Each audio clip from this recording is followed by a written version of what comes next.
여러분 카톡에 친구가 몇 명까지 등록되는지 아십니까? 카톡에 가능한 최대한 많이 등록할 수 있는 숫자가 몇 명까지 될까요? 네? 2,000명. 제가 잠깐 찾아보니까 9,999명. 그러면 제 카톡에 몇 명인지 아세요? 1,901명이 있더라고요. 1,901명. 뭐 이렇게 제가 뭐 인맥이 많은 게 아니고요. 뭐 교회 사역을 하다 보니까 뭐 이래저래 뭐 저는 삭제도 잘 안 하고 뭐 그래서 그렇습니다. 네이버도 뭐 메일 들어가면 아마 몇백 통이 있을 겁니다. 네, 그 집사람이 한 번씩 관리를 해줘서 그나마 몇백 통이 있는 거지. 저는 잘 안 지워요.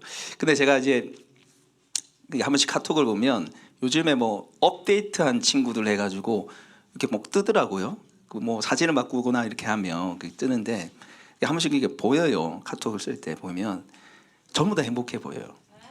카톡에 나온 모습들 보면 야 전부 다 행복해 보이고 정말 그렇게 행복하게 살았으면 좋겠다는 생각이 들어요. 뭐 햇빛 쨍쨍 뭐 행복한 날들 뭐 이렇게 해가지고 전부 다 환하게 웃고 있는데 여러분 전부 다 행복하겠습니까? 전부 다 어려움이 없겠습니까? 다들 어려움이 있죠.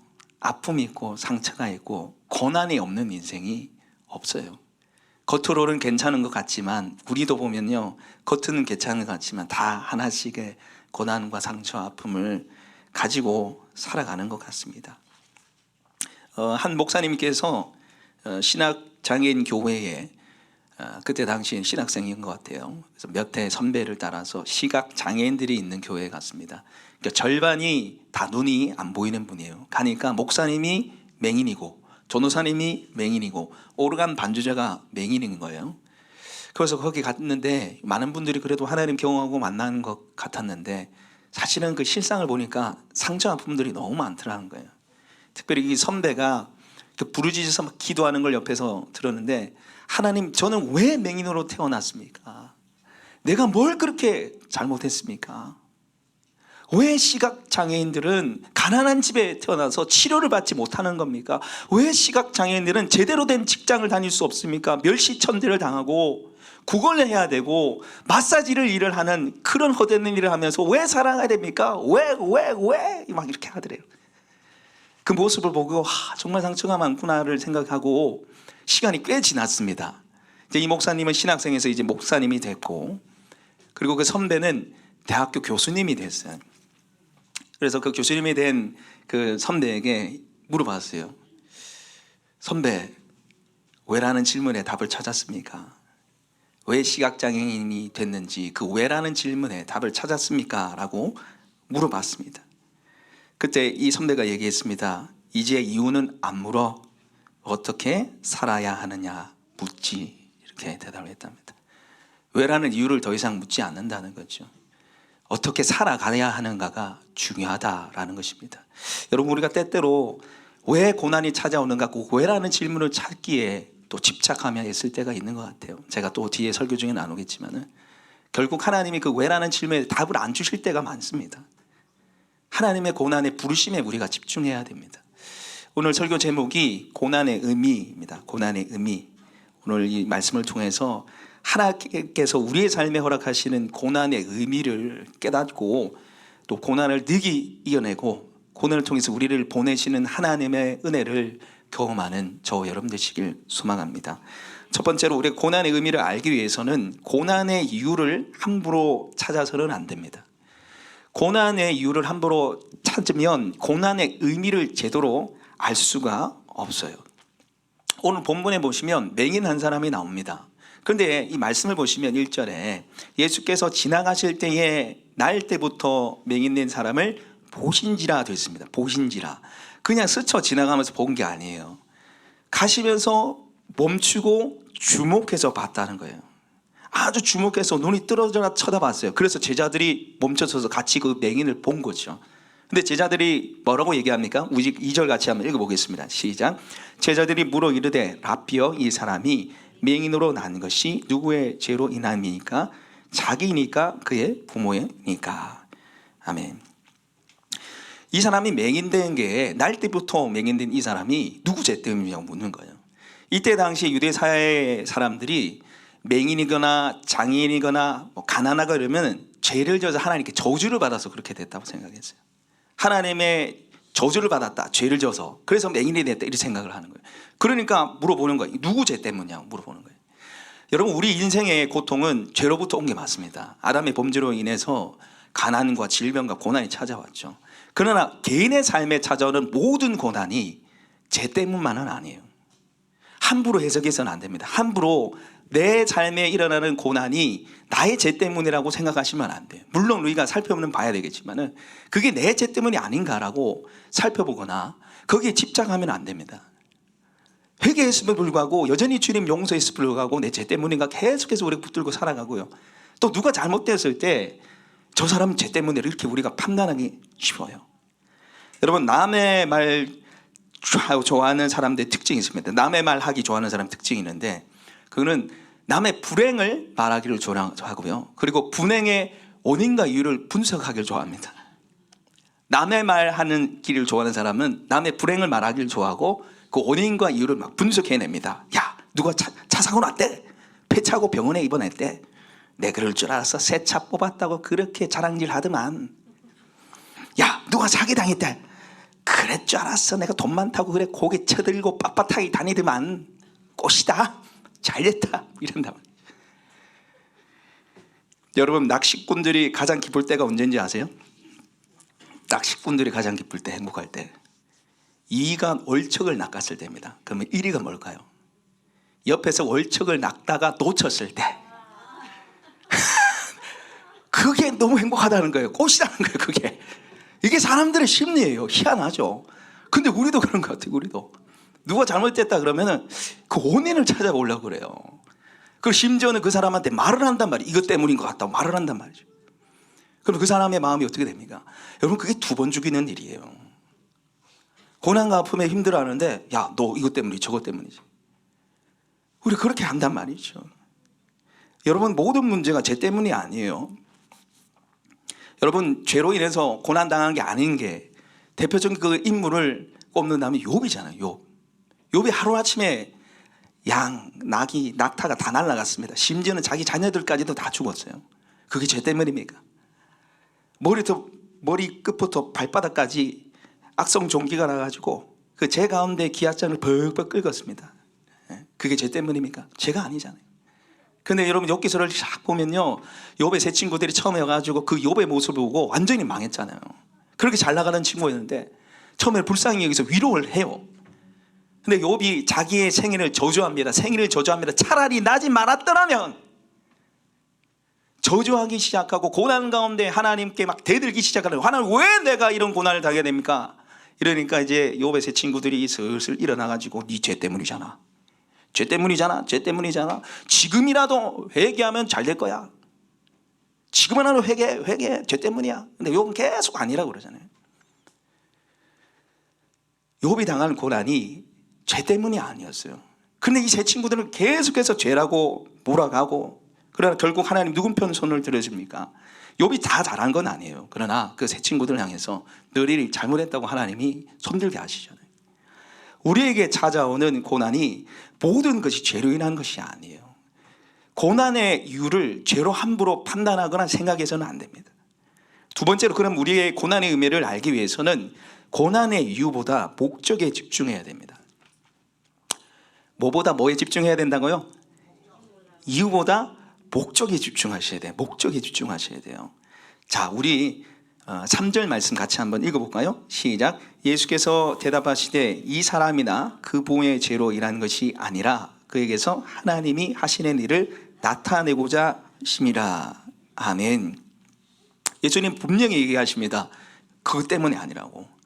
이 사람의 죄나 그의 부모의 죄가 아니라고, 이거 아니라고 원인을 딱딱딱 쳐서 얘기하시고, 이유를 말씀하기 전에 이유를 말씀 안 하시고 목적을 얘기하세요. 그 목적이 뭡니까?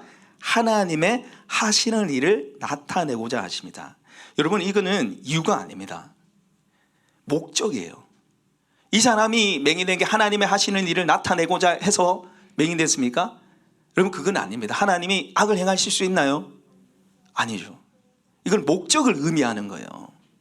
하나님의 하시는 일을 나타내고자 이 사람에게 지금 맹인의 그 고난과 아픔이 찾아왔다고 지금 말씀하고 계십니다. 지금 예수님은 고난의 이유가 아니라 고난의 목적, 하나님의 하시는 일을 나타내고자 합니다. 거기에 집중하라고 제자들에게 말씀하시고 고난 가운데 있는 우리에게 말씀하십니다. 여러분, 아까 나눴던 욥이 왜 고난당한지 아십니까? 고난당한 이유를 아십니까? 여러분, 욥기 1장에 보면 고난당하는 이유가 자세하게 나옵니다. 하루는 사탄이 온 땅을 두루감찰하고 돌다가 하나님 앞에 딱 섰어요. 근데 하나님이, 야, 내 종 욥 봤나? 순진하고 정직하고 개처럼 그러나 없다. 응? 얼마나 나를 사랑하고 경외한 줄 모른다. 욥 봤나? 그러니까 사탄이 질투가 나가지고, 아이고 하나님, 막 축복 다 해주니까 그렇지요. 양, 낙타, 소함 다 보이소. 그거 다 치면은 저주할 겁니다. 그래, 한번 해봐. 하나님이 그래서 허락하세요. 사탄이 와가지고 하루아침에 다 날려버리죠. 근데 욥이 어떻게 합니까? 알몸으로 왔은즉 알몸으로 돌아가리라. 주신 자도 여호와시오 치유하신 자도 여호와시니 여호와의 이름이 찬양을 받을지니라. 하나님을 경배해버리는 거죠. 그런데 또 사단이 온 땅을 두루 감찰하고 이제 하나님 앞에 딱 섰어요. 그러니까 하나님이 또 얘기하는 겁니다. 야, 욥 봤지? 내 욕 안 한 거 찬양하는 거 봤지? 아이고 하나님, 가죽으로 가죽을 바꿀 수 있습니까? 이게 무슨 말이냐면 몸을 치면 욕할 거라는 거예요. 그래? 한번 해봐. 대신에 생명은 해야지 마. 생명은 해야지 마 하는 거예요. 알겠습니다 해가지고 이제 머리부터 시작해서 발끝에까지 온 악성 종기가 나서 결을 벅벅 끓잖아요. 그래도 하나님 저주하지 않습니다. 그 아내가 차라리 하나님 저주하고 죽으라 하지만 저주하지 않아요. 그런데 이제 생애를 저주하고 고통을 호소하고 하나님 앞에 막 대들잖아요. 하나님 있으면 나보십시오. 내가 왜 고통당하는지 하나님 제발 좀 말해보십시오. 하나님께 막 대들고 하나님께 막 원망하기 시작하는 거죠. 그런데 하나님이 진짜 어떻게 하십니까? 욥기 38장에 보면 하나님이 나타나죠. 폭풍우 가운데 나타나십니다. 네가 한번 대답해봐 하면서 이 천지 만물의 운행 섭리들을 쫙 열거라 하세요. 몇 장에 걸쳐서 네가 아냐 네가 아냐 네가 아냐. 근데 욥이 한마디도 대답을 못하죠. 그리고 나서 이제 고난 전에 재산의 2배의 축복을 주고 또 아내와 자녀의 축복을 주시는데, 그러나 여러분 욥기 42장이 끝날 때까지 해결되지 않은 문제가 있어요. 그게 뭐냐면 고난의 이유를 욥이 몰랐다는 것입니다. 고난의 이유를 욥이 몰랐다는 거예요. 여러분, 왜 하나님이 욥에게 고난을 허락하셨습니까? 결국 하나님이 욥을 통해서 보여주고 싶은 게 뭐냐면 축복이 없어도 고통이 있어도 나를 사랑할 거라는 거예요. 사람 마귀는 하나님 뭘 쥐어주니까 사랑하죠. 뭐가 있으니까 사랑하는 거 아닙니까? 근데 하나님은 욥을 들어서서 보여주고 싶은 거예요. 걔는 그런 애 아니야. 아무것도 주어지지 않아도 고통 속에서도 나를 사랑할 거야. 여러분, 하나님이 우리의 삶에 때로로 고난을 허락하세요. 왜 허락하십니까? 우리를 믿으니까 고난을 허락하시는 거예요. 내가 감당할 수 있기 때문에 고난을 허락하시는 겁니다. 고난 가운데서도 하나님 의지할 줄 알고 하나님이 고난을 허락하신 것입니다. 할렐루야. 그걸 증명해내라고 우리가 고난을 허락하신 거예요. 욥처럼. 욥은 몰랐어요. 42장 끝날 때까지 몰랐어요. 아무리 대답해도 하나님 끝까지 대답 안 하시는 거죠. 여러분, 우리의 고난의 이유에 대해서 우리가 질문을 찾는다면, 명확한 질문을 얻는다면 우리가 속이 시원해질까요? 맞습니다. 수긍할 수 있을까요? 여러분, 저도 가끔씩 하나님 왜 내 삶은 이렇습니까? 왜 우리 가정에 이런 일이 생깁니까? 왜를 하나님께 외칠 때가 많이 있어요. 그런데 저 자신을 되돌아봤을 때 명확한 답을 하나님 주신다 하더라도 저는 수긍 안 할 것 같아요. 그 인정 안 할 것 같아요. 그래도 하나님 그건 아니죠 이럴 것 같아요. 제가 보니까 제가 그런 거예요. 여러분, 오히려 주님은 알지 못하고 보지 못해도 여전히 주님 사랑하고 신뢰하길 원하십니다. 고난의 의미와 이유를 알지 못해도 보지 못해도 욥처럼, 아니 욥의 그 이상처럼 여전히 사랑하고 주님 따르길 원하세요. 여러분, 왜 하나님께서 우리를 사랑하실까요? 왜 나를 사랑하실까요? 78억 인구 중에 왜 나를 선택해서 구원하셨을까요? 여러분, 이유를 아십니까? 이유가 없어요. 그냥 사랑하시기 때문입니다. 마찬가지입니다. 하나님 왜 우리의 인생에 고난을 허락하십니까? 모릅니다. 단 한 가지는 우리의 머리털 하나도 다 세시는 하나님, 그 아들까지도 우리에게 내어주신 그 하나님, 그 하나님이 우리에게 고난을 허락하셨다는 거예요. 고난도 은혜라는 것입니다. 그래서 고난에도 부름심이 있다는 겁니다. 우리 마지막으로 고난의 의미를 발견하기 위해서는 고난의 목적에는 보내심이 있다는 것을 알아야 됩니다. 고난의 목적에는 보내심이 있습니다. 우리 4절과 5절 말씀, 우리 4절만 일단 먼저 읽어볼까요? 4절 한번 같이 읽어보겠습니다. 시작. 때가 아직 낮음에 나를 보내신 이의 일을 우리가 하여야 하리라. 밤이 오리니 그때는 아무도 할 수 없으니라. 아멘. 자, 예수님이 하나님의 하시는 일을 나타내고자 하십니다 라고 얘기하시고, 그 뒤에 이어지는 말씀이 때가 아직 낮이다. 그러면서 여러분 이 4절에서 두 단어를 집중해서 보셔야 되는데, 우리 한번 따라 볼까요? 우리가 하여야 하리라. 이 두 단어가 중요해요. 자, 여러분 보시면은 때가 아직 낮음에 나를 보내신 이의 일을, 원래라면 내가 하여야 하리니가 맞잖아요. 나를 보내신 하나님의 뜻이 있다, 하나님 아버지 뜻을 내가 하여야 하리니가 맞는데, 지금 나가 아니라 누구로 되어 있습니다? 우리로 되어 있다는 거죠. 그러니까 예수님을 믿는 제자들, 우리가 하나님의 보내신 일을 해야 된다는 거예요. 그리고 그 하여야 하리라 뜻은요, must입니다. 해도 되고 안 해도 된다는 의미가 아니라 반드시 해야 된다는 의미예요. 그리고 그 뒤에 보면 밤이 오리니 그때는 아무도 일할 수 없느니라. 우리의 삶의 끝이 있잖아요. 내가 주를 위해 살고 싶어도 할 수 없을 때가 있죠. 주님 모시고 내가 주님 앞에 가면 하나님의 보내신 뜻을 이룰 수가 없습니다. 그러면서 예수님이 5절에 이런 말씀하시죠. 우리 5절 말씀 같이 한번 읽어보겠습니다. 시작. 내가 세상에 있는 동안에는 세상의 빛이로라. 내가 세상에 있는 동안에는 세상 죄의 어둠을 비치는 빛이라는 거예요. 그런데 지금 주님 계십니까? 안 계십니까? 세상에 주님 계십니까? 안 계십니까? 안 계시잖아요. 지금 하늘 올라가셨잖아요. 세상에 있는 동안에는 내가 빛이라는 거죠. 그러나 지금 주님 세상에 안 계세요. 그럼 누가 빛입니까? 우리가 빛입니다. 우리가 빛이에요. 우리 마태복음 5장 14절 말씀 같이 찾아보겠습니다. 마태복음 5장 14절 말씀. 네, 성경을 찾을 수 있는 분들은 찾으시면 좋겠습니다. 마태복음 5장 14절.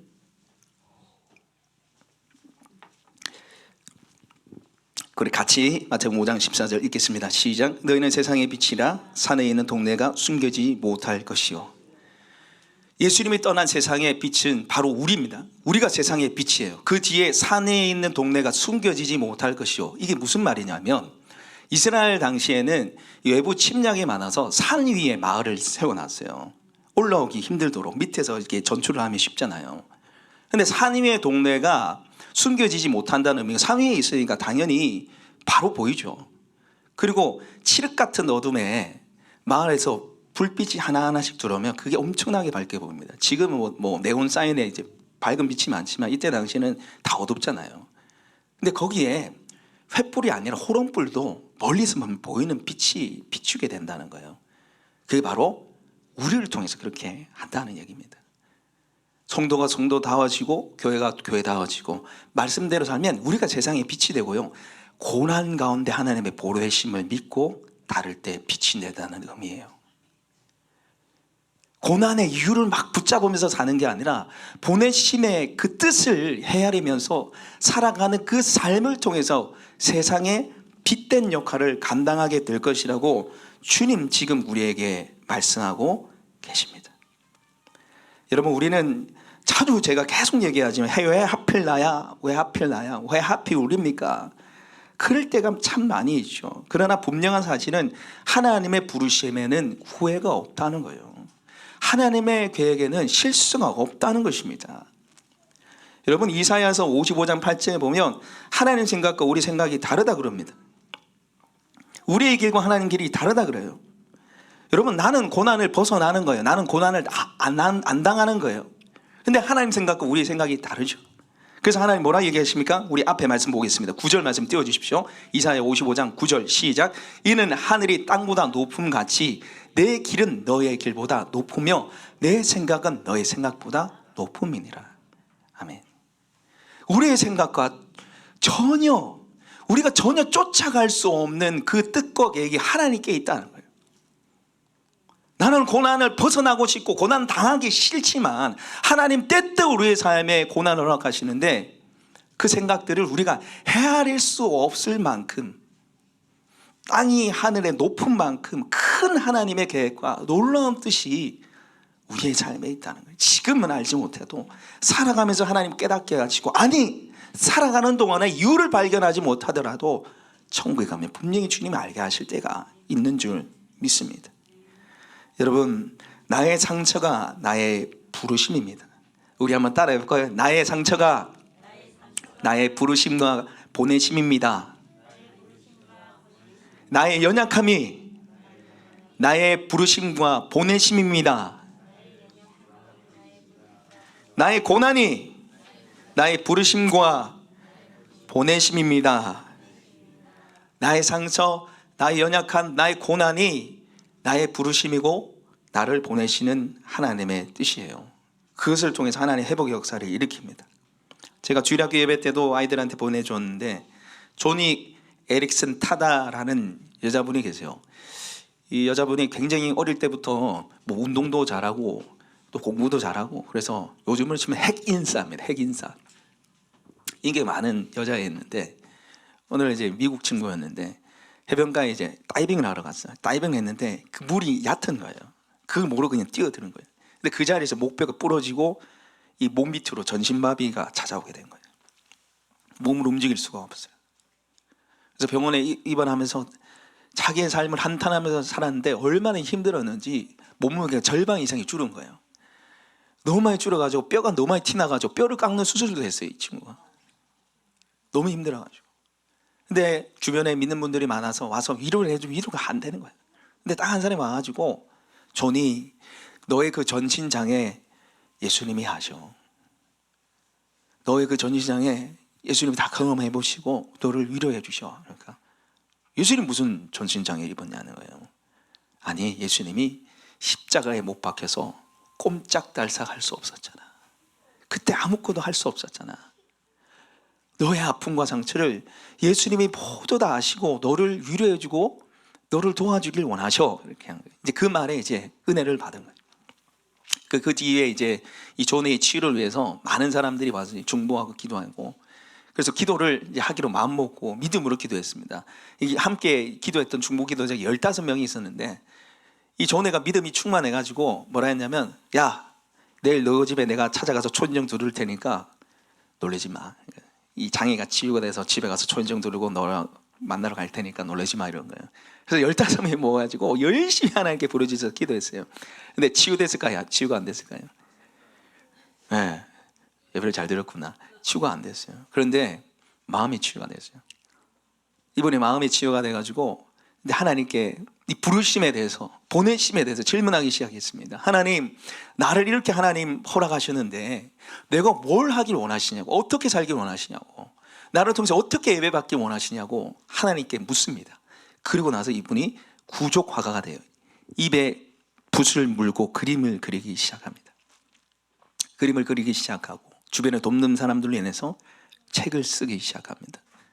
그래서 많은 사람들이 그 그림과 글을 보고, 또 이분이 그래도 말을 잘할 수 있잖아요.